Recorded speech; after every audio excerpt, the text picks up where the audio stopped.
Halo teman-teman semua, pada hari ini saya akan menjelaskan mengenai salah satu topik pelajaran PKN, yaitu Identitas Nasional Fondasi Bangsa Indonesia. Presentasi ini akan membahas mengenai konsep identitas nasional. Kita akan membahas hakikat, unsur, sifat, dan fungsi pokok negara, termasuk pula integrasi nasional di Indonesia. Jadi, apakah pengertian dan konsep identitas nasional Indonesia? Definisi dari identitas Indonesia adalah ciri khas suatu bangsa yang membedakan dengan bangsa lain. Lalu unsur pembentuknya dari sejarah, budaya, agama, dan bahasa adalah elemen penting identitas. Lalu fungsi identitas nasional adalah untuk alat pemersatu jati diri bangsa dan wujud eksistensi di dunia. Jadi apakah hakikat identitas Indonesia?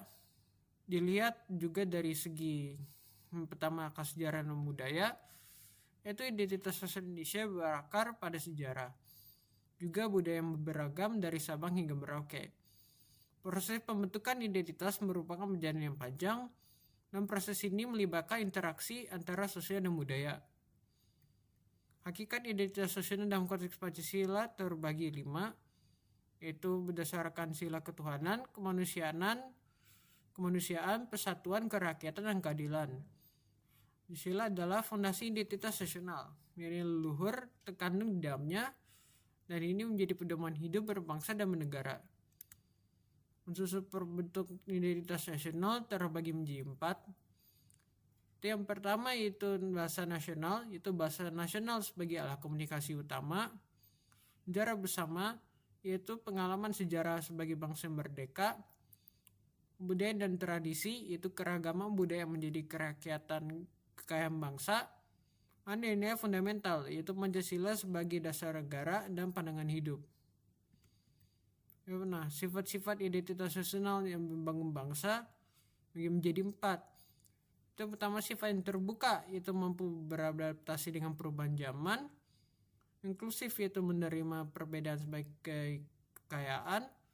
Dinamis, berkembang seiring kemajuan bangsa, dan gotong royong, yaitu solidaritas untuk mencapai tujuan bersama. Nah, karakteristik identitas nasional 4, yaitu dinamis dan adaptif, itu terus berkembang seiring perubahan zaman. Dari segi psikologis dan sosiologis, yaitu mempengaruhi perilaku dan interaksi sosial. Continue, yaitu proses pembentukan yang tidak pernah berhenti. Dan pembeda, yaitu membedakan Indonesia dengan negara lain. Nah, fungsi pokok negara yaitu fungsi melindungi, mensejahterakan, dan mencerdaskan. Lindungi seluruh warga negara dari wilayah dari ancaman. Mensejahterakan berarti menciptakan keadilan sosial dan kemakmuran bagi rakyat. Serta mencerdaskan, yaitu meningkatkan kualitas sumber daya manusia melalui pendidikan. Nah, hakikat negara dalam konteks identitas dapat dilihat dari pengembangannya, memelihara identitas bangsa. Setelah definisi identitas tersebut, negara adalah konstruksi sosial. Negara berperan memelihara identitas, dan negara mengembangkan identitas nasional. Unsur integrasi sosial terbagi menjadi aspek politik, ekonomi, dan sosial budaya. Dari segi politik, stabilitas dan partisipasi aktif warga negara. Ekonomi, keadilan distribusi sumber daya dan kemajuan. Dan sosial budaya, yaitu kerukunan dan toleransi antar kelompok masyarakat. Nah, fungsi pokok negara terbagi menjadi 4. Yang pertama sebagai pelindung, yaitu melindungi warga negara dan wilayah dari ancaman. Pengatur, yaitu menetipkan kehidupan bermasyarakat dan bernegara. Membangun, yaitu meningkatkan kesejahteraan dan kemajuan bangsa. Serta pengayom, yaitu memberikan rasa aman dan nyaman bagi seluruh warga.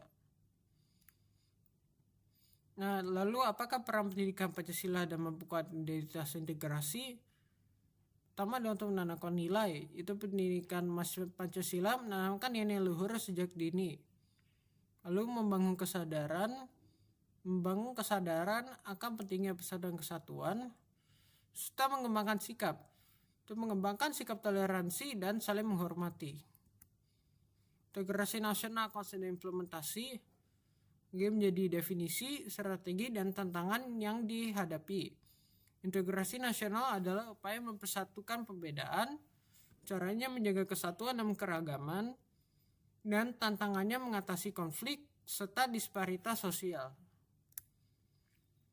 Lalu tantangan dan hambatan integrasi nasional di Indonesia, lihat dari aspek geografis, itu kondisi kepulauan yang luas, aspek sosial budaya, keberagaman etnis dan negara, atau aspek ekonomi, yaitu kesenjangan antar wilayah. Tantangan integrasi perlu diatasi dengan strategi tepat dan pemerataan pembangunan dan dialog antar kelompok penting. Lalu apakah tantangan kontemporer identitas nasional?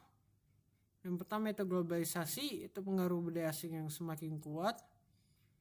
Multikulturalisme, yaitu mengelola keberagaman budaya yang kompleks. Nah, konflik identitas, yaitu potensi perpecahan akibat perbedaan identitas. Nah, jika kita lihat dari studi kasus, dari implementasi penerapan Pancasila dalam kehidupan bangsa, yang pertama dilihat dari sisi gotong royong, adalah membangun infrastruktur rasa bersama. Nah, musyawarahnya ada menyelesaikan konflik dengan damai, dan keadilannya memastikan bantuan tepat sasaran. Untuk implementasi nilai Pancasila dan kehidupan sehari-hari ada membangun masyarakat yang adil dan makmur. Tinggi pengembangan identitas nasional, dilihat dari contoh pendidikan, yaitu menanamkan nilai nasional sejak dini. Untuk media, yaitu menyebarkan informasi positif tentang Indonesia.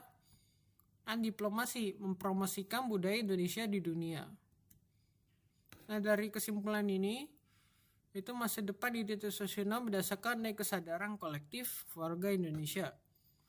Dan untuk melanjutkan misi ini, pengembangan identitas nasional. Identitas nasional harus terus dipelihara dan dikembangkan. Tujuannya untuk memperkuat persatuan dan kesatuan bangsa. Jadi begitu saja kesimpulan dari presentasi pada hari ini, dan nantikan video berikutnya.